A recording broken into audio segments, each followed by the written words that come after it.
You can be the most commercially successful. You can be the biggest chart topper, but you can't be considered, the one. Like, Michael Jordan has to play basketball for Michael Jordan. Yeah. Some people might say, hey, Drake's appropriating this culture of music or, for your own personal gain. How do you feel about those kind of critiques? It's kind of a similar thing. They're curated by a bunch of people who just weren't on this boat to begin with.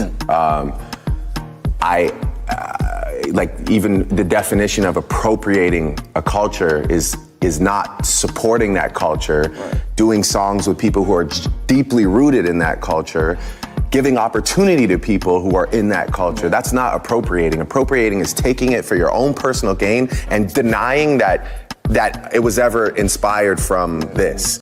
It's about the art. Like, this stuff is, this is no different from, LeBron and Steph. It's no different from, Jordan when he was coming in and Magic was going out, or... Well, it seemed like the drama between Kendrick Lamar and Drake had finally settled. LL Cool J couldn't resist chiming in on the debate over whether Drake is a colonizer or a legitimate colleague in hip-hop. You might be wondering why LL Cool J is weighing in. After all, LL is a pioneer who essentially laid the groundwork for Drake's style, blending R&B with rap long before Drake did. LL Cool J was known for mixing emotional R and B vibes with hard-hitting rap bars, and he believes he paved the way for Drake's success. Who's the GOAT right now, Drake or Kendrick? Well, you talking about the battle? Yes. I mean, Kendrick won the battle. I mean, come on. I mean, that's obvious. That's a no-brainer. So what exactly did LL Cool J have to say about the feud between Drake and Kendrick? And the whole culture vulture conversation? Let's break it down.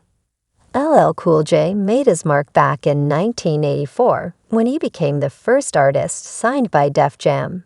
And his debut single, I Need a Beat, helped Def Jam secure a distribution deal with Columbia. His debut album, *Radio*, released in 1985, was Def Jam's first project. LL didn't just make a name for himself in music. He also popularized the term GOAT, greatest of all time. LL Cool J is hard as hell. Yeah. So what does LL really stand for? Ladies love, living large, licking lips. Well, I'm here because I personally think it stands for living legend. L, do you remember a story you told me about leaving Def Jam? You were the first artist on Def Jam. You recorded all of this music and delivered all of these albums. Then fast forward to this, your deal is up. And you told me you were really expecting a really high dope parting gift, right? Do you remember what you told me you got? A cheap watch. Right? Well, now I guess you know what time it is, right? I mean, the folks at Def Jam probably could have done better with their parting gift, but they knew exactly what they were doing when they signed you as their very first act. LL was 17 years old when his debut album came out. It not only put Def Jam on the map, but it launched a superstar.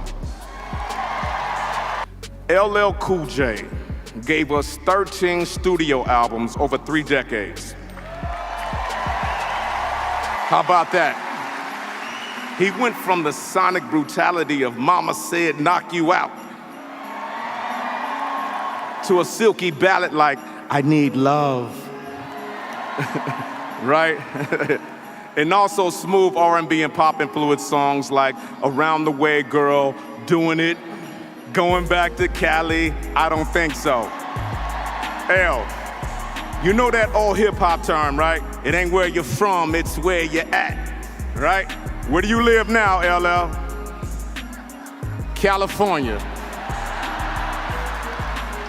In hip-hop, selling over 13 million records before the streaming era. He has won numerous awards, including being the first rapper to receive the Kennedy Center Honors in 2017 and being inducted into the Rock and Roll Hall of Fame in 2021. Despite not releasing new tracks since 2013, the last of the red hot loving MCs, looking for a little, that's my theory. Ladies love long, hard, and lean, and now you know what LL mean. When I find you, I'ma pour all my love inside. I need love. Anybody want to come up here with me? Everybody needs love. Only suckers are scared. Some contemporary artists who benefit from LL's legacy haven't shown him the respect he deserves. LL Cool J is often seen as the original blueprint for Drake's style. In a 2020 interview with Complex, LL reflected on his 1987 hit, I Need Love, one of the first rap songs to adopt a softer, more sensitive tone. He recounted the backlash he faced at the time, revealing that rap was very conservative back then. LL noted that creativity was only valued within certain boundaries, and straying from those norms often led to criticism. When asked about comparisons between himself and Drake, LL acknowledged their differences, but admitted that his career helped pave the way for artists like Drake. While both LL and Drake have faced criticism for their more emotional, women-centered songs, LL embraced it, while Drake seemed to struggle with it. LL defended I Need Love as a truthful expression rather than something soft, suggesting that Drake could have learned from his approach.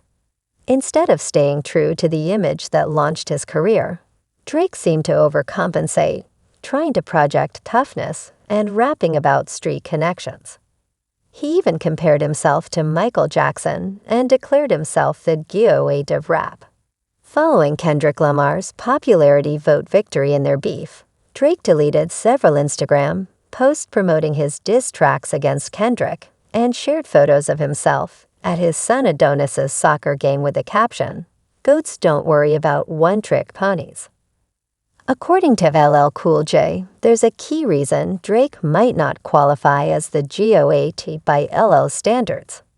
The term GOAT originated in the hip-hop scene in the 1990s, largely popularized by LL Cool J with his 2000 album GOAT*. In an interview with Change the Game TV, LL revealed that he was inspired by Muhammad Ali, who called himself the greatest, and streetball player Earl Manigault, known as the GOAT. LL combined these influences to create the acronym GOAT and make it synonymous with the greatest of all time. The term has since transcended hip-hop, becoming a popular buzzword in sports and mainstream culture. For LL Cool J, the definition of the GOAT in hip-hop is clear. You can't be considered the greatest if you don't write your own lyrics.